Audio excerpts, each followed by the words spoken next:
Queridos amigos, qué alegría de toparnos de nuevo en juntos para nuestra emisión Camino Sefarad. Chers amis, quelle joie de vous retrouver aujourd'hui pour notre émission Camino Sefarad. Hoy, Nicole, Gilbert y Marcel van a presentarvos la emisión. Nuestros cariñosos pensamientos adora que nos está sintiendo. Y gracias a Daniel que enregistra en la cabina. Aujourd'hui, Nicole, Gilbert et Marcel vous présentent l'émission. Nos pensées affectueuses à Dora qui nous écoute et un grand merci à Daniel qui enregistre l'émission à la technique.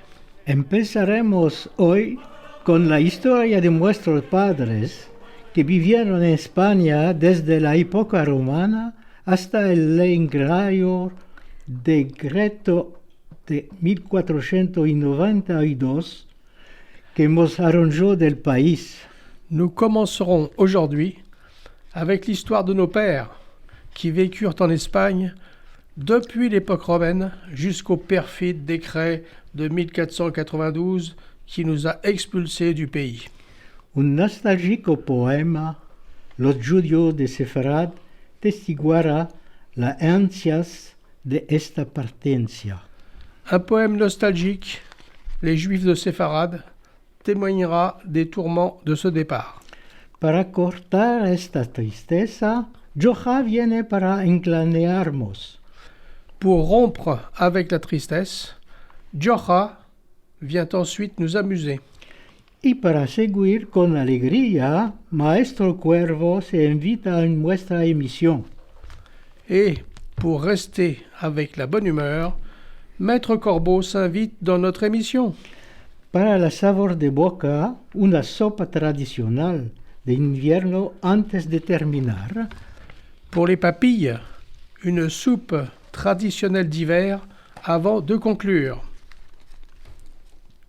Et maintenant, un peu d'histoire. Nous allons vous parler de nos ancêtres qui ont fui, qui ont été rejetés d'Espagne.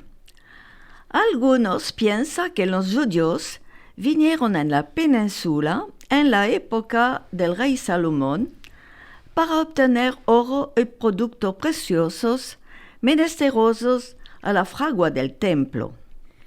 Otros piensan que vinieron después de la destrucción del templo al siglo VI antes de la era común, y otros piensan que vinieron al empecillo al mismo tiempo que los romanos.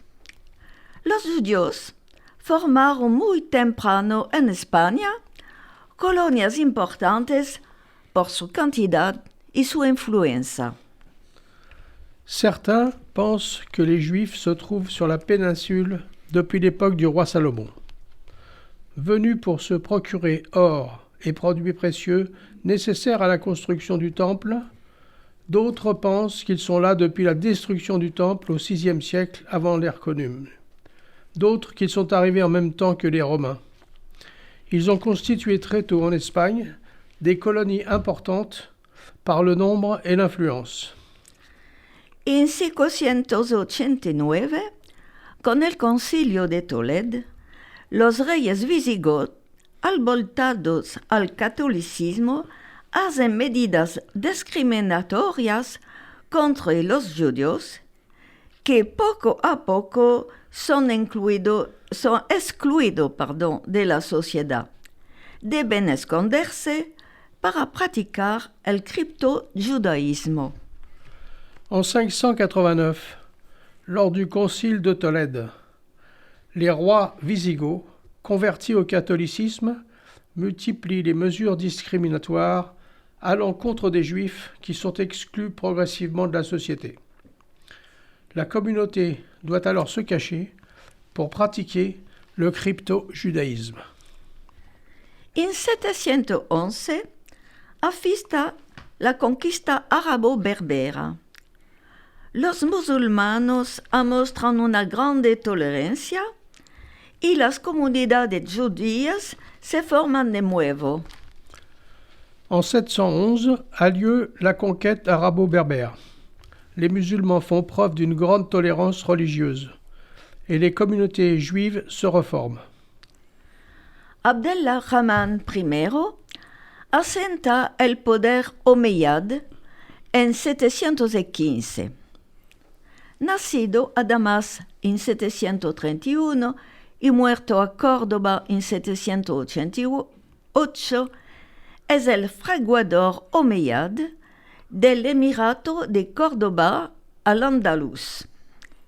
La España conoce una grande prosperidad económica y la comunidad judía participa activamente en los domenos de la política, de la finanza, de la medicina y de la cultura, y en numerosos oficios atados al comercio y a la artesanía. Abdelrahman Ier, en 715, met en place le pouvoir omeyyade. Né à Damas en 731 et mort à Cordoue en 788. Il est le fondateur omeyyade de l'émirat de Cordoue al-Andalus. L'Espagne connaît une période de prospérité économique à laquelle participe activement la communauté juive. Dans les domaines de la politique, la finance, la médecine et de la culture, mais aussi avec de nombreux métiers liés au commerce et à l'artisanat. Estas condiciones excepcionales favorecen el desvolupamiento del judaísmo y el nacimiento de una cultura judeo-árabe que es caracterizada por su diversidad y su mezcla de sagrado y de profano. Es el empecillo de una verdadera edad de oro de los judíos en la España musulmana. Con Abdelrahman en 929 es su apogea hasta la fin del siglo XI. Ces conditions exceptionnelles favorisent l'épanouissement du judaïsme et l'apparition d'une culture judéo-arabe qui se distingue par sa diversité et un mélange de profane et de sacré. Cette symbiose marque le début d'un véritable âge d'or des Juifs en Espagne musulmane. Elle connaît son apogée lors de l'avènement d'Abdelrahman III en 929 au milieu du Xe siècle à la fin du XIe siècle. Córdoba es el corazón de una civilización brillante, fruta del encontramiento de las tres culturas, musulmana, judía y cristiana. El judío Hasdai ben Shaprut, consejero de Abdelrahman y bisabuelo de nuestro querido Marcel, favoriza el desvolupamiento de la cultura judía, de la ciencia y de la poesía.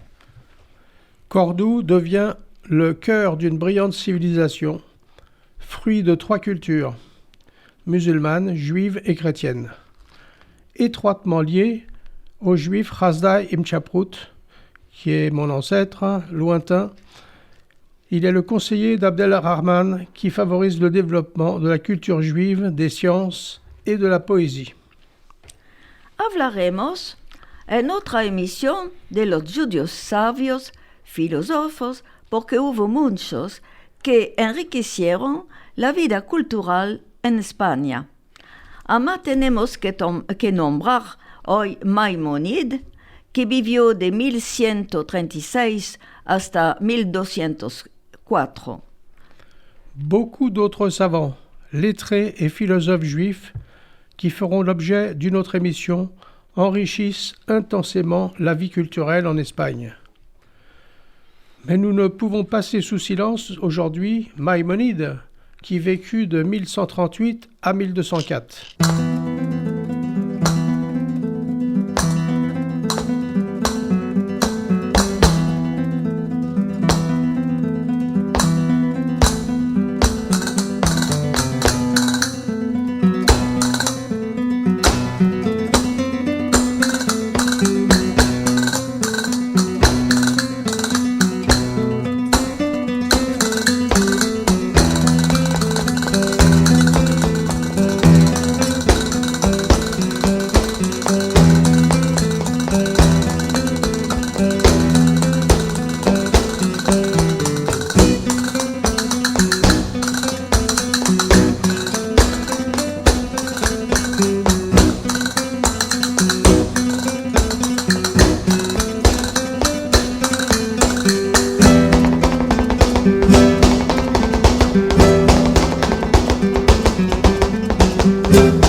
Con la Reconquista cristiana que empieza a la fin del siglo XI, desesperamento de la España musulmana es el final de la época de paz para la comunidad judía. La Reconquista chrétienne débute à la fin du Xe siècle. Le morcellement de l'Espagne musulmane marque la fin d'une époque paisible pour les Juifs.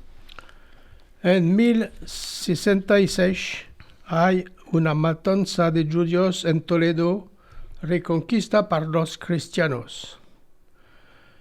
La amenaza de conversión forzada y la interdicción de practicar el judaísmo empujan los judíos a fuir verso el norte.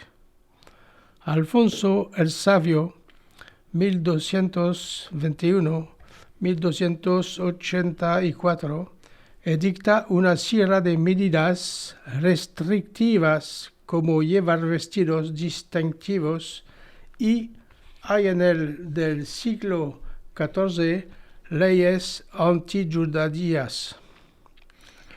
La Landre Preta en 1348 provocan revueltas antijudías.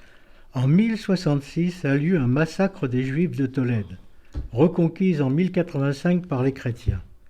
La menace de conversion forcée et l'interdiction de pratiquer le judaïsme conduisent nombre de Juifs à fuir vers le nord. Alphonse le Sage, 1221-1284, édicte une série de mesures discriminatoires, telles que le port de vêtements distincts, et au XIVe siècle, des lois anti-juives sont promulguées. La peste noire en 1348 provoque les émeutes anti-juives.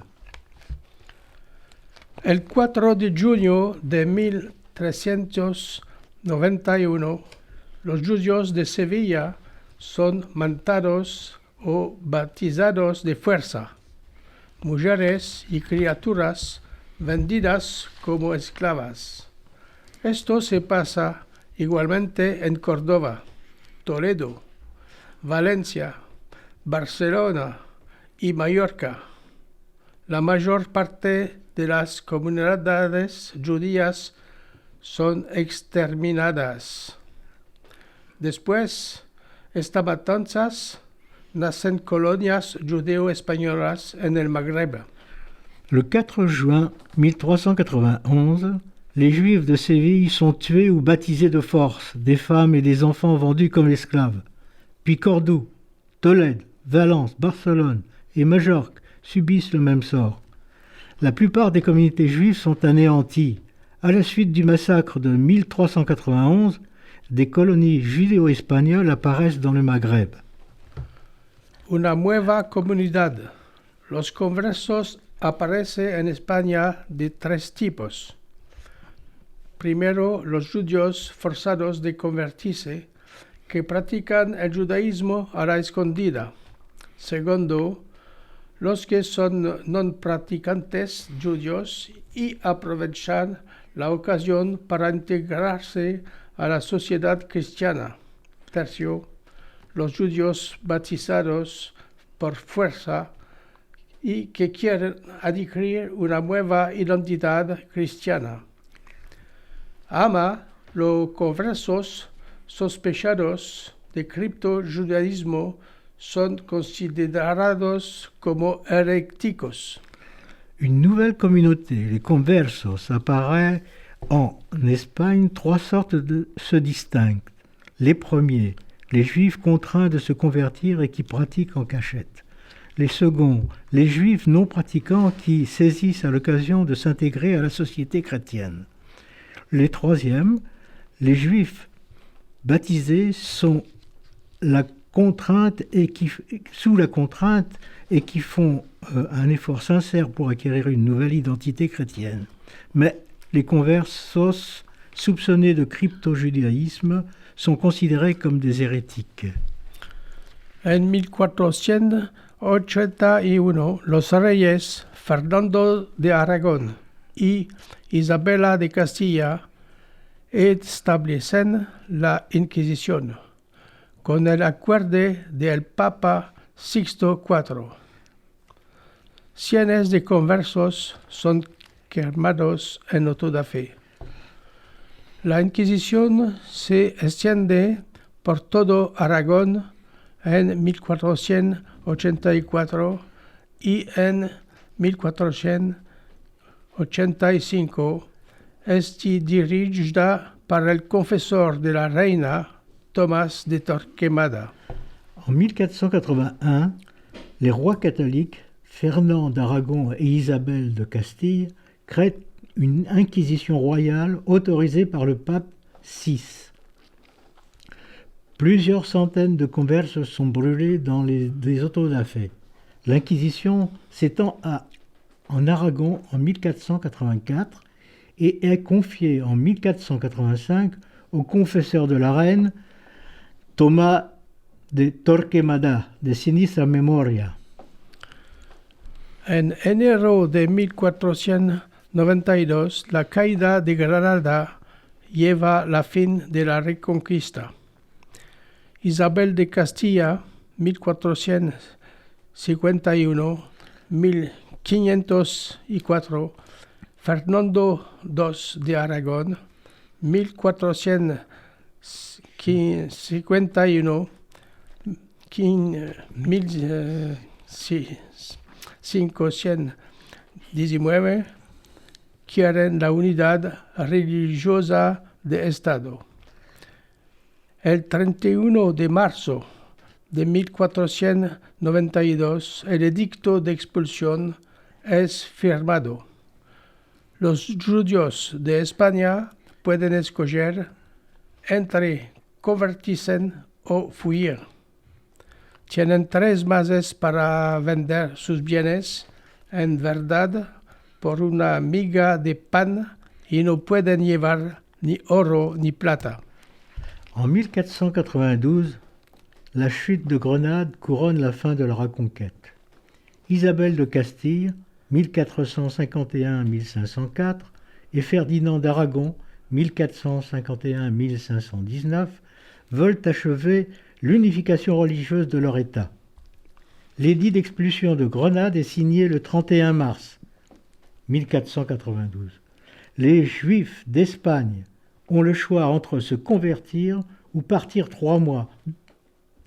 dans les 3 mois qui suivent. Leur sont accordés pour vendre leurs biens, le plus souvent pour une bouchée de pain, et ils ne peuvent emporter ni or ni argent. Abraham de Segovia y el colector de impuesto Isaac Abravanel intentan en vano de convencer el rey de trocar de idea. De Segovia se convierte al catolicismo y Abravanel, él se va en exilio. Le grand argentier des souverains, Abraham de Ségovie, et son collecteur d'impôts Isaac Abravanel, 1437-1508, plaident en vain la cause des Juifs. Le premier se convertit, Abravanel, lui, choisit de s'exiler. Los exilados se van con la amargura de dejar las tumbas de sus familias. Y antes de irse, pasan 3 días a llorar en el cementerio. La única cosa que pueden llevar es la llave de sus casas, con la esperanza de retornar un día. Les exilés partent le cœur lourd, à l'idée d'abandonner les tombes des êtres aimés, et à Ségovie, avant de partir, ils passent 3 jours à pleurer dans le cimetière. Bien souvent, la seule chose qu'ils puissent emporter est la clé de leur maison, avec l'espérance de revenir un jour.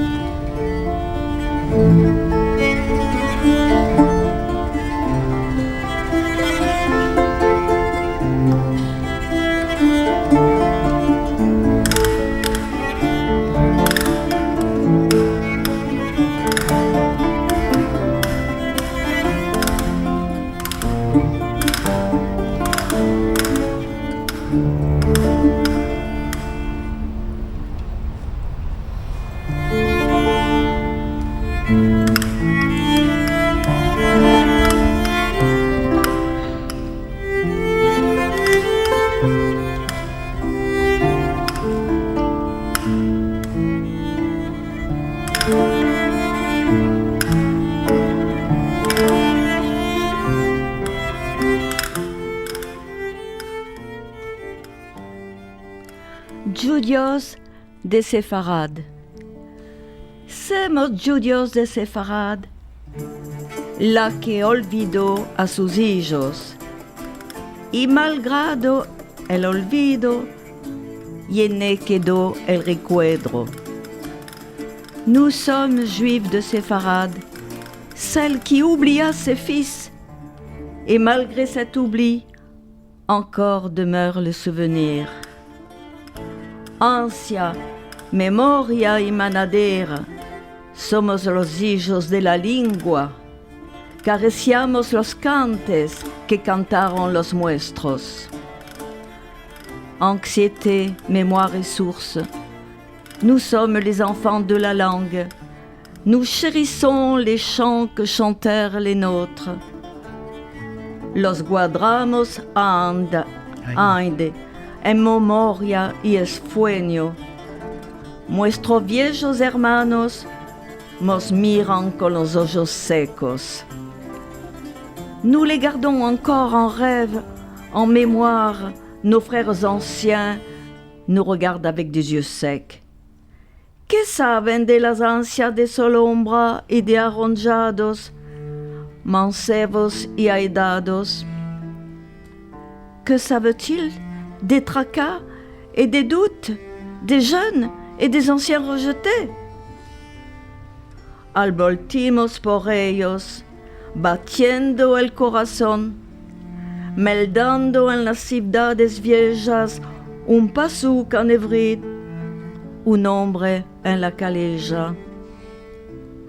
Nous sommes revenus pour eux le cœur battant, lisant dans les vieilles cités une prière en hébreu, un nom dans la rue.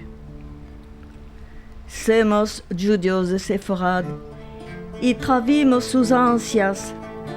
Somos como la nave dispartida que queda sin arribar al puerto, solica en medio de las aguas. Nous sommes des Juifs de Séfarad, entraînant leur peur. Nous sommes comme la barque sans maître qui demeure sans arriver au port, seule au milieu des flots.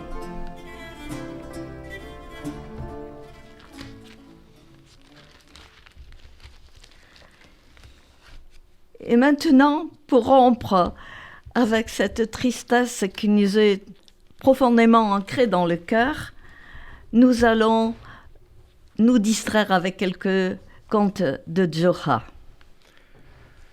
Cuentos modernos de Gioja 3 de Selim Sati. Conte Moderne de Gioja 3, Selim Sati.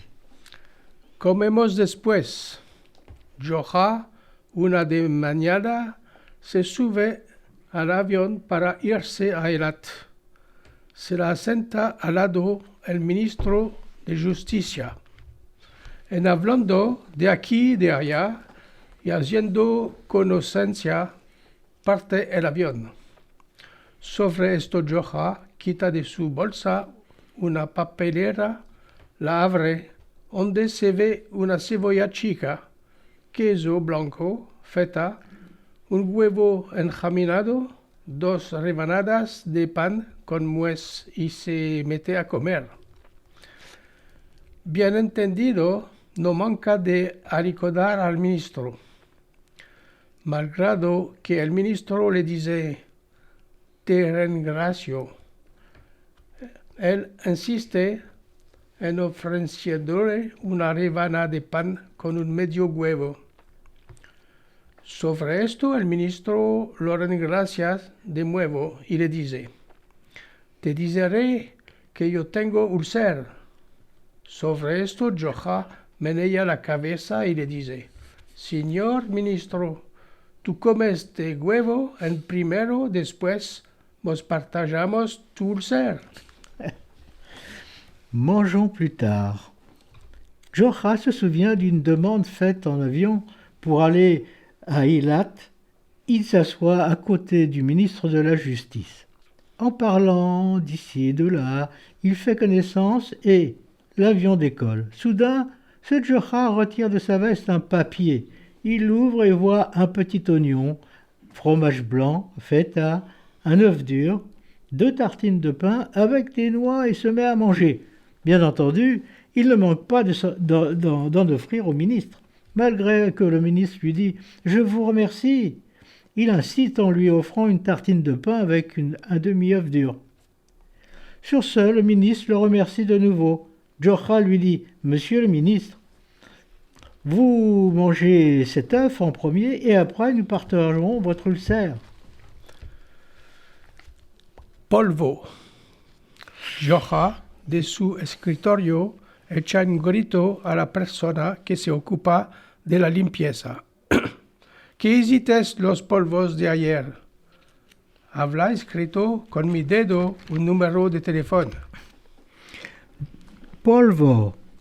Jocha, de su escritorio, echa un grito a la persona que ocupa de la limpieza. ¿Qué hicites los polvos de ayer? Había escrito con mi dedo un número de teléfono. Poussière. Jocha, de son bureau, hurle à la personne qui s'occupe du nettoyage. « Qu'as-tu fait de la poussière d'hier ?»« J'avais écrit un numéro de téléphone avec mon doigt. » Chance. Jocha se estuvo enfrente de una máquina que da automáticamente cutis de coca. Echó un jetón y vio que la coca cayó. Se gustó y con placer se metió esta vez a echar jetones uno detrás del otro. Un hombre que esperaba su rango se despació y le dijo: «Perdón, señor, ya se hizo 10 cocas. ¿Cuáles vas a hacer con tantos cutis?» Jocha le respondió: «Chist, no te hagas sentir. Es mi día de chance.» Jocha se trouve devant une machine qui donne automatiquement un gobelet de coca. Il met un jeton et voit que le coca arrive. Il a bien aimé et se met à mettre des jetons les uns après les autres. Un homme qui attendait son tour s'est emporté et lui a dit « Pardon, monsieur, tu as déjà pris 10 coca, que vas-tu faire avec tant de gobelets ?» Jocha a répondu « Chut, ne t'en fais pas, c'est mon jour de chance. » Cuento contado por la señora Lea Ojalvo. Óyeme, preciado, ¿tú te quieres casar con mi hija? ¿Casa tienes? Sí. ¿Hecho tienes? Sí. ¿Automóvil tienes? Sí. Bueno, ¿fumas cigarro? ¿Jugas cartas? ¿Bebes alcohol? No, señor. ¿Tú no tienes otras manías? Sí. Hablo mentiras. Histoire contée pour la dame Léa Oljavo. Écoute-moi, précieux, veux-tu te marier avec ma fille? As-tu une maison? Oui. As-tu un travail? Oui. As-tu une voiture? Oui. Eh bien, tu fumes du cigare? Tu joues aux cartes? Tu bois de l'alcool? Mais non, monsieur. Vous n'avez pas beaucoup d'autres défauts. Oui, je mens.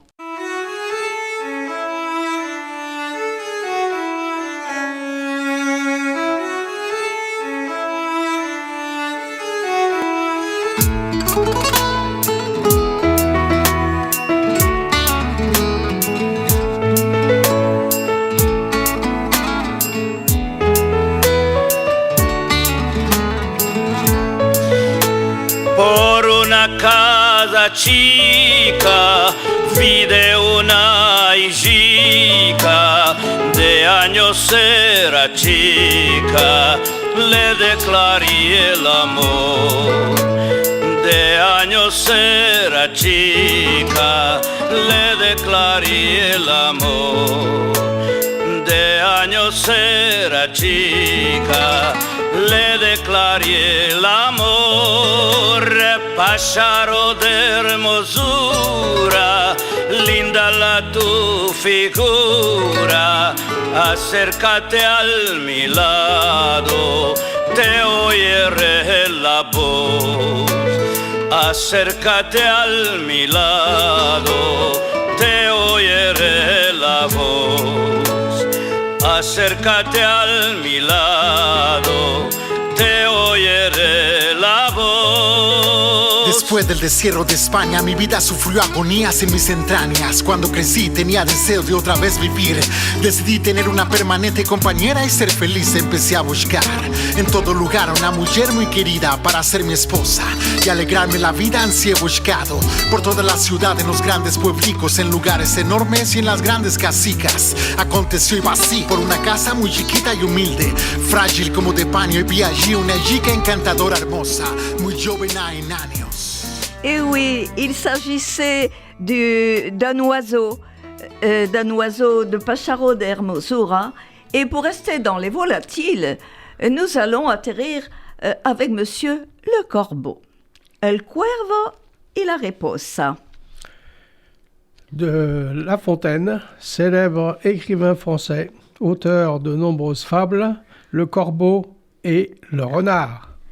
Celibe Cuervo, sur un avolo subido, tenía en su pico un queso. Celibe Raposa, por el güesmo atraído, le dijo más o menos esta habla. Maître Corbeau, sur un arbre perché, tenait en son bec un fromage. Maître Renard, par l'odeur alléchée, lui tint à peu près ce langage. Buen día, señor del Cuervo. Qué hermoso estás. Qué lucio me pareces. Sin mentir, si vuestra habla es igual que vuestras ropas, eres el fénix de los moradores de esta chara. Eh bonjour, monsieur du Corbeau, que vous êtes joli, que vous me semblez beau. Sans mentir, si votre ramage se rapporte à votre plumage, vous êtes le phénix des hôtes de ces bois. A estas palabras, el cuervo no se siente más de alegría y, para mostrar su hermosa voz, abre ancho el pico, deja caer su preda. El reposo la apaña y le dice: Mi bueno señor, ambesavos, quedó todo adulator, vive a la despensa de el que lo escucha. À ces mots, le corbeau ne se sent pas de joie, et pour montrer sa belle voix, il ouvre un large bec, laisse tomber sa proie. Le renard s'en saisit et dit: Mon bon monsieur, apprenez que tout flatteur vit aux dépens de celui qui l'écoute. Esta lición vale bien un queso sin duda.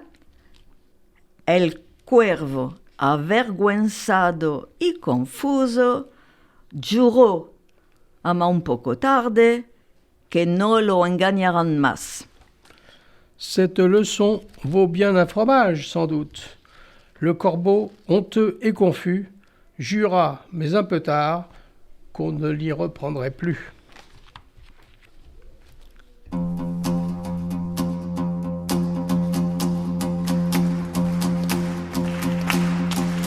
La comida la mañana, la tarde la traigo atrás. La comida la mañana, la tarde la traigo atrás. Que lo sepa la mi madre que yo quiero desposar. Que lo sepa la mi madre que yo quiero desposar. Una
ahora, para contentarnos en estos días de invierno, vamos a dar la receta de una sopa para los días fríos. Esta receta se llama sopa ezogelin y se llama sopa ezogelin porque en turco gelin significa la recién casada que vino de casarse y ella se llamaba Ezo. Ezo inventó esta receta. Esta sopa fue inventada en 1919 y es muy famosa y se come mucho en Turquía. La soupe ezogelin. Prenez un crayon à papier si vous voulez noter la recette. Pour les jours froids, recette d'une soupe savoureuse. Cette soupe a été inventée en 1919 par une jeune femme du sud-est de la Turquie, nouvellement mariée, qui s'appelait Ezo. Así que ya tienen un calem, un papel, pueden empezar a anotar. Necesitamos para hacer esta sopa que es de lentejas colorada y de bulgur fino, para 4 porciones. Depende de lo que comes. 100 gramos de lentejas coloradas, 100 gramos. Igualmente, 100 gramos de bulgur, el más fino que puedes topar, porque el bulgur traba la agua y bebe la agua, así que tiene que estar muy fino. Una cebolla, 50 gramos de manteca, 2 cucharadas, es decir, de sopa, 2 cucharas de puré de tomate y una cucharica de café de menta, de nané, menta seca, sal y pimiento al gusto. Y para todo esto, 1,5 litre de agua. Alors vous prenez 100 grammes de lentilles corail. Je répète 100 grammes de lentilles corail. 100 grammes de boulgour le plus fin possible. Le normal absorberait toute l'eau. Un oignon, 50 grammes de beurre, 2 cuillères de purée de tomate, 1 cuillère de menthe séchée, du sel, du poivre à votre goût et 1,5 litre d'eau. Empezar para enxaguar las lentejas. Enxaguar bueno, y si hay piedritas hay que levantarlas. Enxaguar las lentejas y después tomar la cebolla, la cortar en pedacitos chicos y freírla en un poco de manteca. Después meter la agua, 1,5 litre, la agua, las lentejas, el bulgur, 100 gramos, el puré de tomate, 2 cucharas, la sal y la pimienta. Carestear bueno y dejar bouillir, llevar a ebullición, dejar bouillir. Después que se bulló, cocer a lumbre baja hasta que las lentejas y el bulgur se deshacen y todo se hace muy blando. Y hasta pronto, ajustar el nané si vos gusta, la menta seca, antes de servir. Y los turcos se acostumbran de comer la sopa con rabanadas de pan que cortan en pedacitos y se meten pan y comen la sopa encima. Rincez les lentilles. Émincez les oignons et les faire frire un peu dans le beurre. Ajoutez l'eau, les lentilles, le boulgour, la purée de tomate, sel et poivre. Je répète, rincez les lentilles, émincez les oignons et les faire frire un peu dans le beurre. Ajoutez l'eau, les lentilles, le boulgour, la purée de tomate, du sel et du poivre, bien remuer et porter à ébullition. Laissez mijoter, ensuite à petit feu, jusqu'à éclatement des lentilles. Ajoutez de la menthe sèche avant de servir. Goûtez et bon appétit! Buen provecho, in turco, auf Wiedersehen. Et maintenant, après vous avoir régalé, j'espère avec cette soupe, Gilbert et Marcel vont vous donner quelques informations. Queridos oyentes, amigos y familia. Chers auditeurs, amis et famille, Estamos honrosos, Marcel Hasdai, Nicole Polch, Dora Koken, Gilbert Sabetay-Sagues, de avisarvos que nuestra emisión Camino Sefarad aumenta más y más cada vez en cantidad y en calidad. Ringraziamos aquí a aquellos que nos permiten de cumplir nuestros objetivos, expandir y sostener nuestra lengua, el judeo-español, ansina que lo esperaba el nuestro presidente fundador de Vidas Largas, Jaime Vidal Sefira, de buena memoria. nous sommes heureux de vous informer que l'auditoire de notre émission Camino Sefarad augmente régulièrement en nombre et en qualité. Nous remercions ici ceux qui nous permettent de réaliser nos objectifs, diffuser et maintenir notre langue, le judeo-espagnol, ainsi que le souhaitait notre président fondateur de Vidas Largas, Jaime Vidal Sefira, de buena memoria. En primero, la dirección de RCJ, Madame Sandrine Seban y Sylvie Tayeb-Semach. Tout d'abord, la direction de Radio RCJ, Madame Sandrine Seban et Sylvie Tayeb-Semach. La dirección del EQG, Rafi Marciano Gabibgui. Los miembros eminentes de la comunidad sefarad del mundo entero. Les membres éminents de la communauté séfarade du monde entier. Estados Unidos, Rachel Bornick, Jessica Roda, Jan Pomeranz, David Nahar, Desi Bravman, Brian Kirsten. Turquía, Karen Sharon, Guler Orgun y Zeta Bana. Argentina, Lidian Marcelo Benvenisto. Israel, Matilda Cohen Sarano, Aldo Sevi, Sabi Sulam, Albert Israel. Brasil, Stella Yani Graver. España, Carlos Yebra López, La Churdería de Almería. África, Isaac Habib.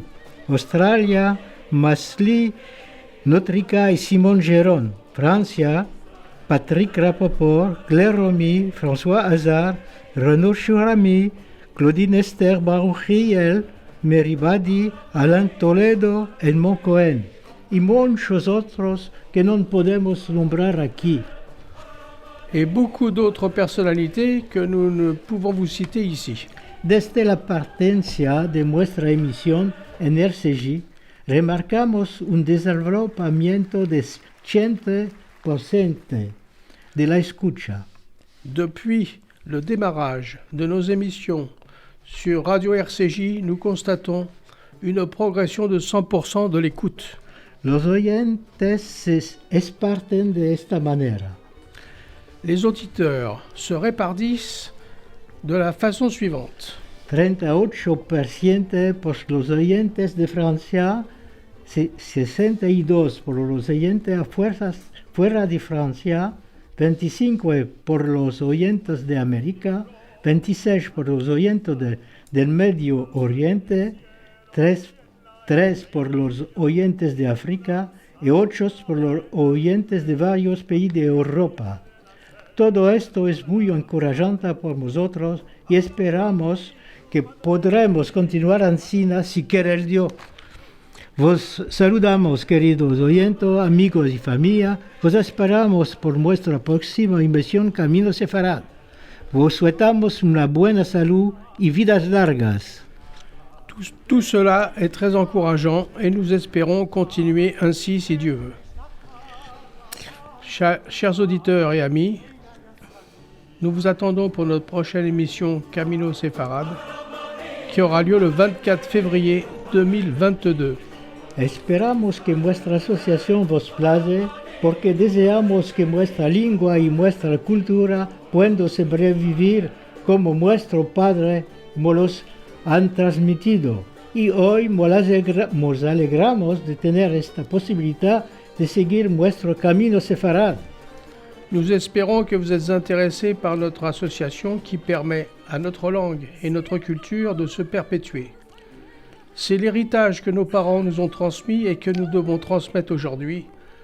C'est notre chemin vers Séfarade. Vos agradecemos. Si quieren adherar, pueden hacerlo escribiéndonos a nuestra email vidaslargas69@gmail.com. Merci si vous le pouvez d'adhérer à notre association. Voici notre adresse électronique vidaslargas79@gmail.com tout en minuscules et celle de notre site très riche en informations et publications. Vous tapez sur votre ordinateur Vidas Largas Google site et vous tomberez sur notre site où il y a toutes les informations et toutes nos émissions radio qui sont enregistrées. Au plaisir de vous retrouver, les amis. Una buena semana. Buena semana a todos.